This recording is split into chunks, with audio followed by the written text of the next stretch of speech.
The City of God by St. Augustine of Hippo, Book 9, Chapter 1.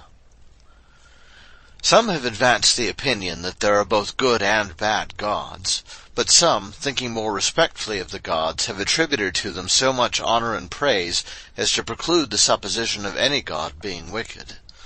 But those who have maintained that there are wicked gods as well as good ones have included the demons under the name gods, and sometimes, though more rarely, have called the gods demons, so that they admit that Jupiter, whom they make the king and head of all the rest, is called a demon by Homer. Those, on the other hand, who maintain that the gods are all good, and far more excellent than the men who are justly called good, are moved by the actions of the demons, which they can neither deny nor impute to the gods, whose goodness they affirm, to distinguish between gods and demons, so that, whenever they find anything offensive in the deeds or sentiments by which unseen spirits manifest their power, they believe this to proceed not from the gods, but from the demons.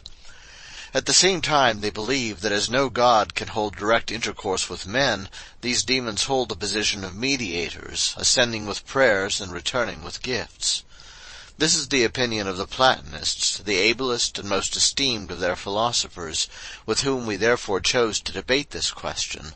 whether the worship of a number of gods is of any service towards obtaining blessedness in the future life. And this is the reason why, in the preceding book, we have inquired how the demons, who take pleasure in such things as good and wise men loathe and execrate, in the sacrilegious and immoral fictions which the poets have written, not of men, but of the gods themselves, and in the wicked and criminal violence of magical arts, can be regarded as more nearly related and more friendly to the gods than men are, and can mediate between good men and the good gods. And it has been demonstrated that this is absolutely impossible. Chapter 2.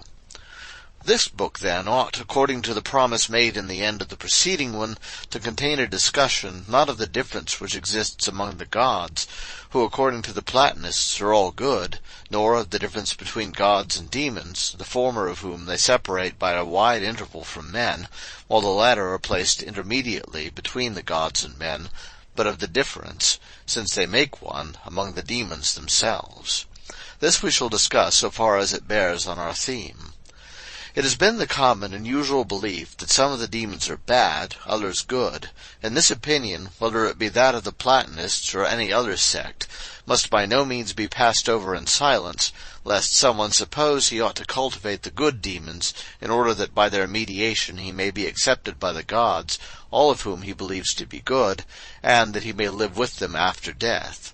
Whereas he would thus be ensnared in the toils of wicked spirits, and would wander far from the true God, with whom alone, and in whom alone, the human soul, that is to say, the soul that is rational and intellectual, is blessed. Chapter 3.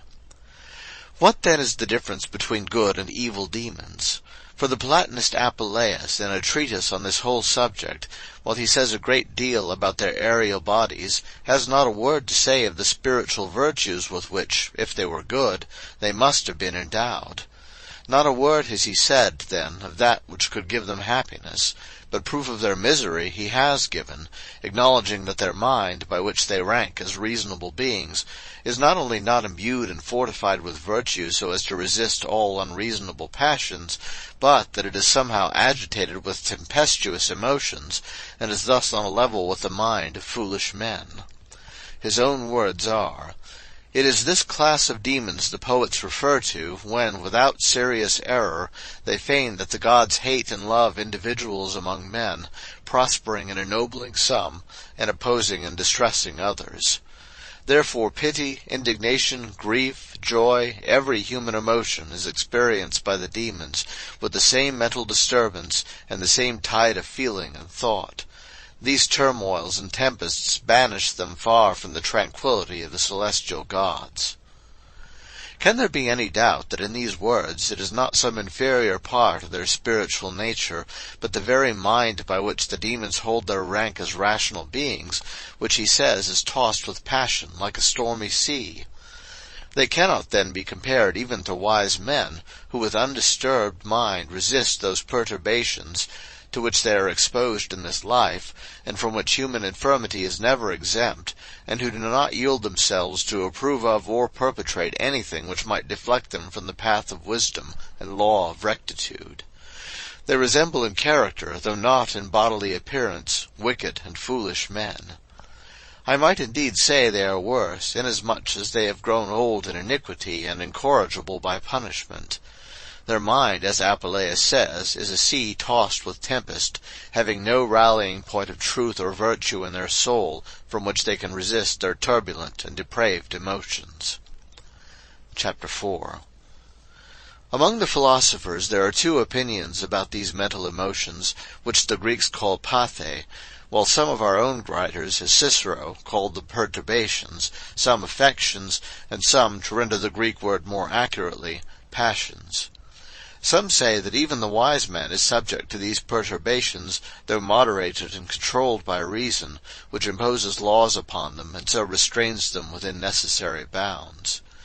This is the opinion of the Platonists and Aristotelians, for Aristotle was Plato's disciple and the founder of the Peripatetic school. But others, as the Stoics, are of opinion that the wise man is not subject to these perturbations. But Cicero, in his book De Finibus, shows that the Stoics are here at variance with the Platonists and Peripatetics rather in words than in reality. For the Stoics decline to apply the term goods to external and bodily advantages, because they reckon that the only good is virtue, the art of living well, and this exists only in the mind. The other philosophers, again, use the simple and customary phraseology, and do not scruple to call these things goods, though in comparison of virtue, which guides our life, they are little and of small esteem. And thus it is obvious that whether these outward things are called goods or advantages, they are held in the same estimation by both parties, and that in this matter the Stoics are pleasing themselves merely with a novel phraseology. It seems, then, to me that in this question, whether the wise man is subject to mental passions or wholly free from them, the controversy is one of words rather than of things. For I think that if the reality and not the mere sound of the words is considered, the Stoics hold precisely the same opinion as the Platonists and Peripatetics. For omitting for brevity's sake other proofs which I might adduce in support of this opinion, I will state but one which I consider conclusive.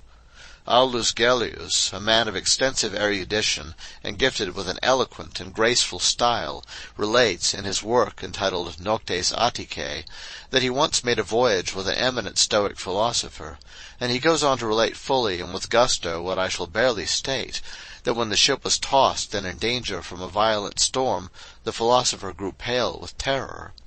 This was noticed by those on board, who, though themselves threatened with death, were curious to see whether a philosopher would be agitated like other men. When the tempest had passed over, and as soon as their security gave them freedom to resume their talk, one of the passengers, a rich and luxurious Asiatic, begins to banter the philosopher, and rally him because he had even become pale with fear, while he himself had been unmoved by the impending destruction. But the philosopher availed himself of the reply of Aristippus the Socratic, who, on finding himself similarly bantered by a man of the same character, answered, "You had no cause for anxiety for the soul of a profligate debauchee, but I had reason to be alarmed for the soul of Aristippus." The rich man being thus disposed of, Aulus Gellius asked the philosopher, in the interests of science, not to annoy him, what was the reason of his fear. And he, willing to instruct a man so zealous in the pursuit of knowledge, at once took from his wallet a book of Epictetus the Stoic, in which doctrines were advanced which precisely harmonized with those of Zeno and Chrysippus, the founders of the Stoical school. Aulus Gellius says that he read in this book that the Stoics maintain that there are certain impressions made on the soul by external objects, which they call phantasiae, and that it is not in the power of the soul to determine whether or when it shall be invaded by these. When these impressions are made by alarming and formidable objects, it must needs be that they move the soul even of the wise man, so that for a little he trembles with fear, or is depressed by sadness, these impressions anticipating the work of reason and self-control. But this does not imply that the mind accepts these evil impressions, or approves or consents to them. For this consent is, they think, in a man's power. there being this difference between the mind of the wise man and that of the fool, that the fool's mind yields to these passions and consents to them, while that of the wise man, though it cannot help being invaded by them, yet retains with unshaken firmness a true and steady persuasion of those things which it ought rationally to desire or avoid. This account of what Aulus Gellius relates that he had read in the book of Epictetus about the sentiments and doctrines of the Stoics I have given as well as I could, not perhaps with his choice language, but with greater brevity, and I think with greater clearness. And if this be true, then there is no difference, or next to none, between the opinion of the Stoics and that of the other philosophers regarding mental passions and perturbations, for both parties agree in maintaining that the mind and reason of the wise man are not subject to these. And perhaps what the Stoics mean by asserting this is that the wisdom which characterizes the wise man is clouded by no error and sullied by no taint, but with this reservation that his wisdom remains undisturbed, he is exposed to the impressions which the goods and ills of this life, or as they prefer to call them, the advantages or disadvantages, make upon them. For we need not say that if that philosopher had thought nothing of those things which he thought he was forthwith to lose, life and bodily safety, he would not have been so terrified by his danger as to betray his fear by the pallor of his cheek.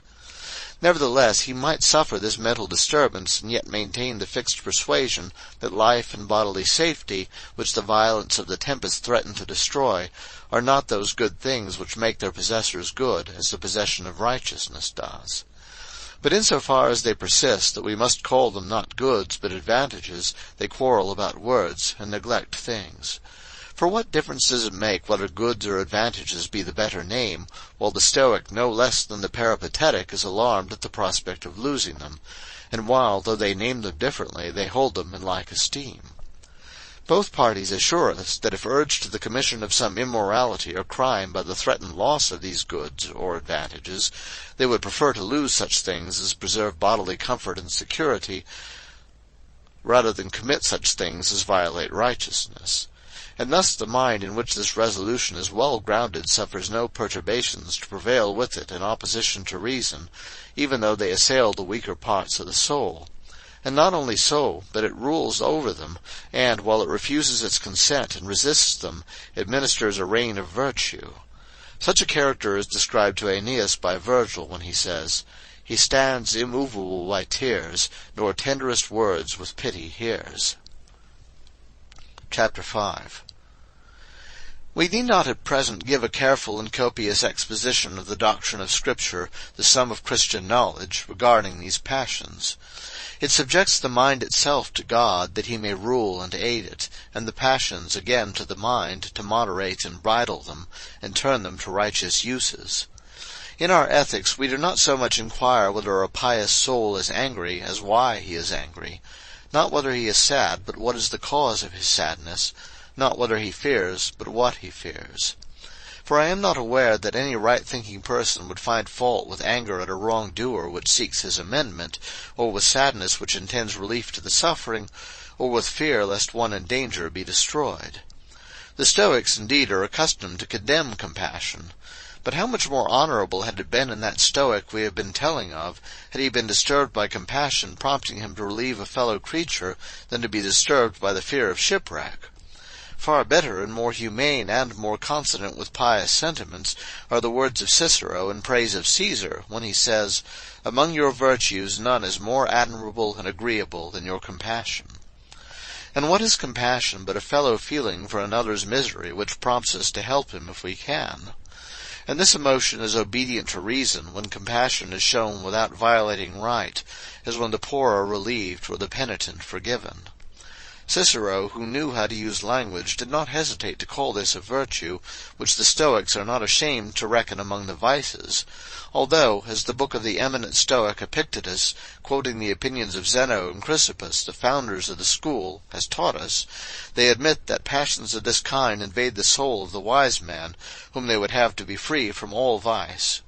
Whence it follows that these very passions are not judged by them to be vices, since they assail the wise man without forcing him to act against reason and virtue, and that therefore the opinion of the Peripatetics or Platonists and of the Stoics is one and the same.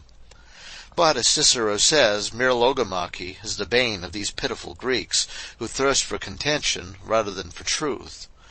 However, it may justly be asked whether our subjection to these affections, even while we follow virtue, is a part of the infirmity of this life. For the holy angels feel no anger while they punish those whom the eternal law of God consigns to punishment, no fellow feeling with misery while they relieve the miserable, no fear while they aid those who are in danger.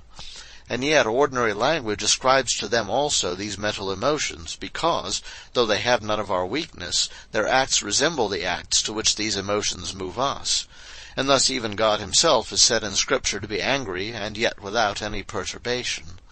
For this word is used of the effect of his vengeance, not of the disturbing mental affection. Chapter 6.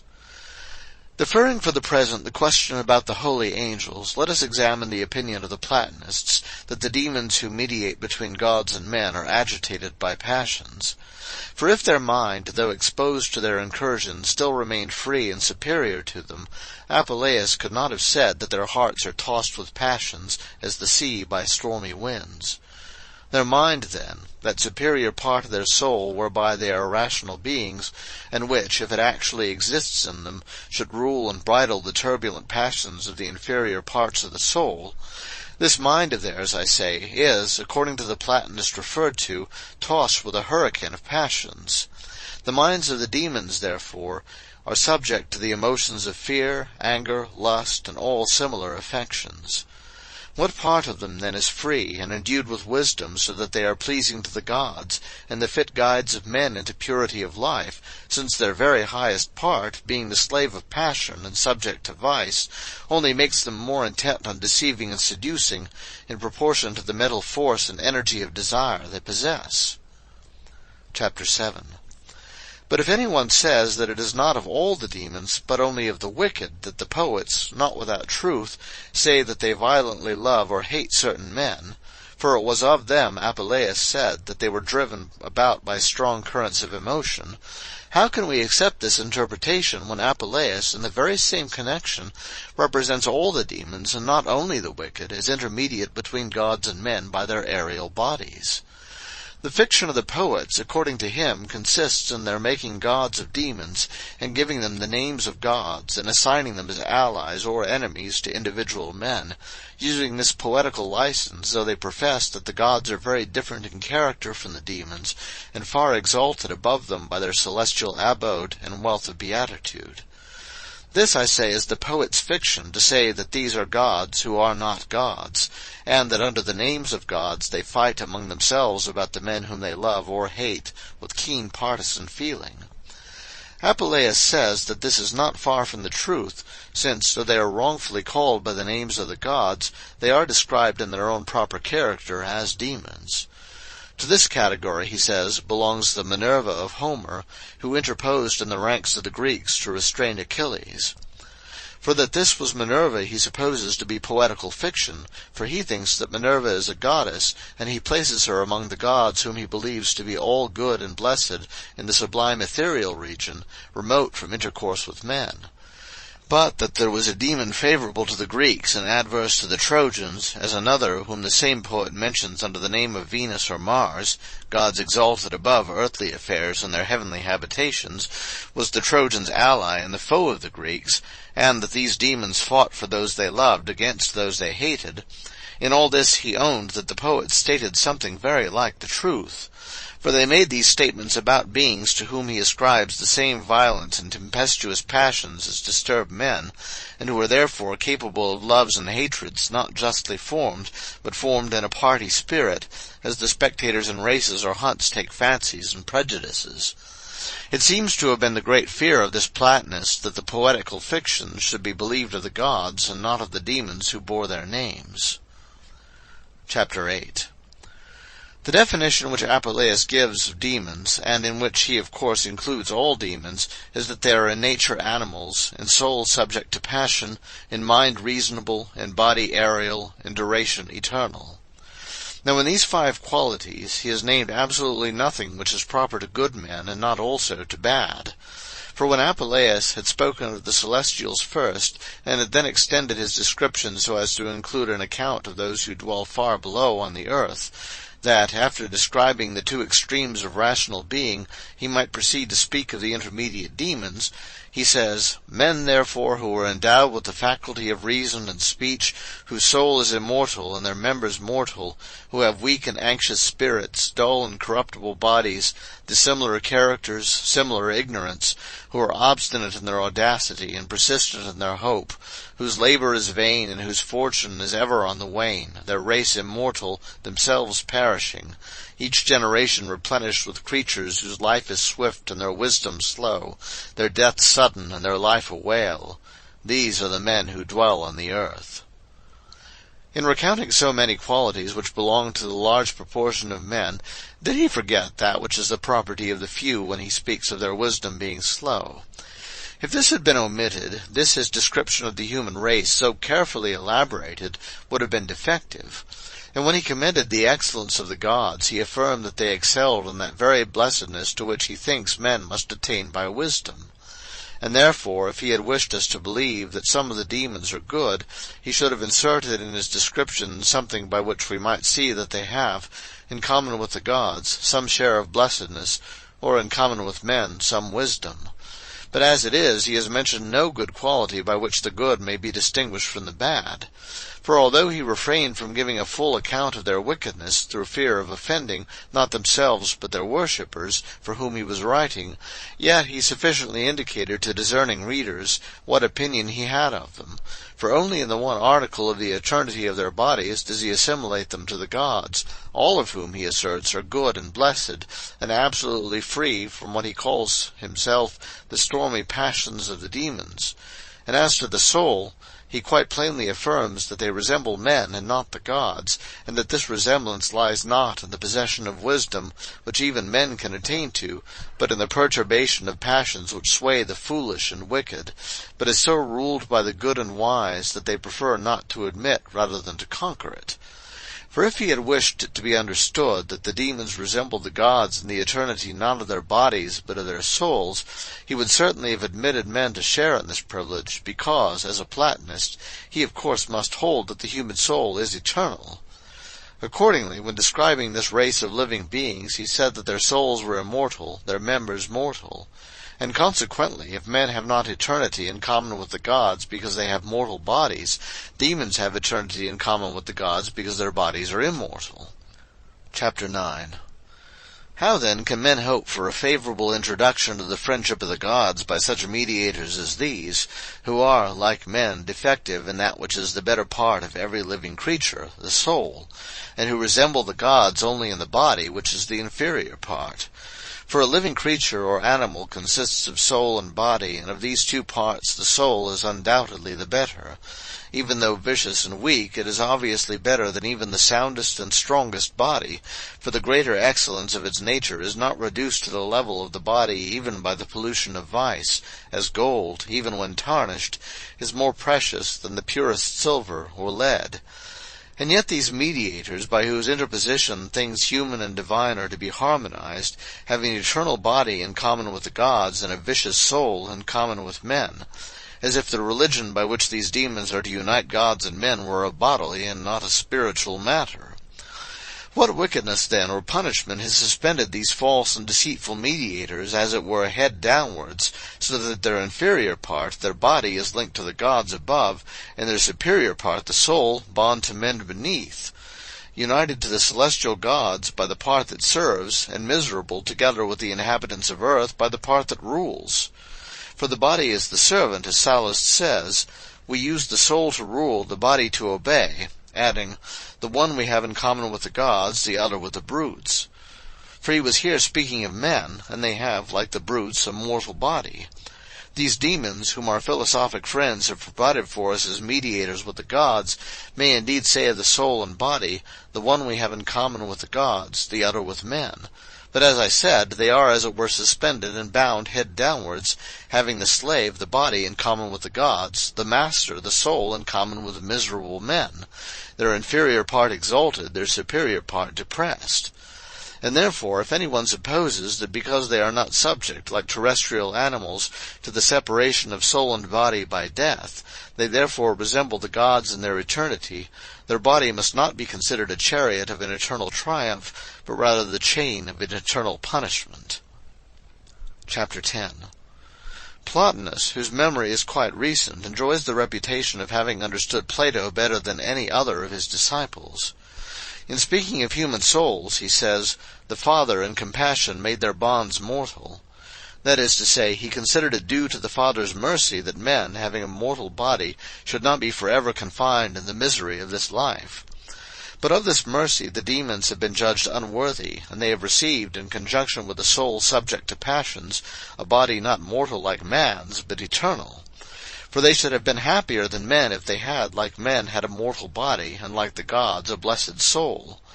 And they should have been equal to men, if in conjunction with a miserable soul they had at least received, like men, a mortal body, so that death might have freed them from trouble, if at least they should have attained some degree of piety.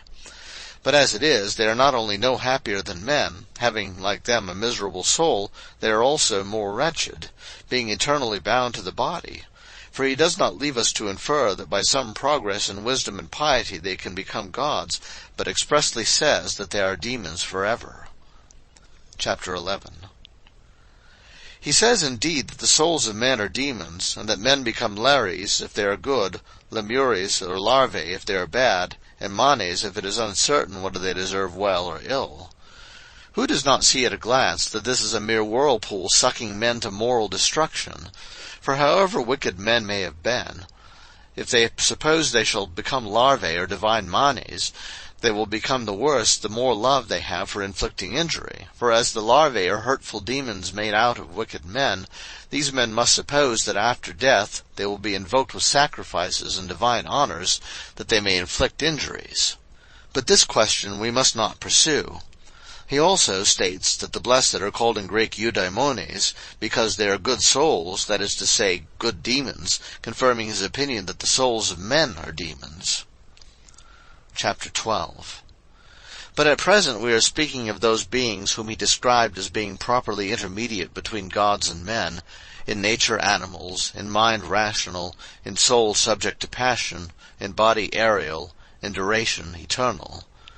When he had distinguished the gods whom he placed in the highest heaven from men whom he placed on earth, not only by position but also by the unequal dignity of their natures, he concluded in these words: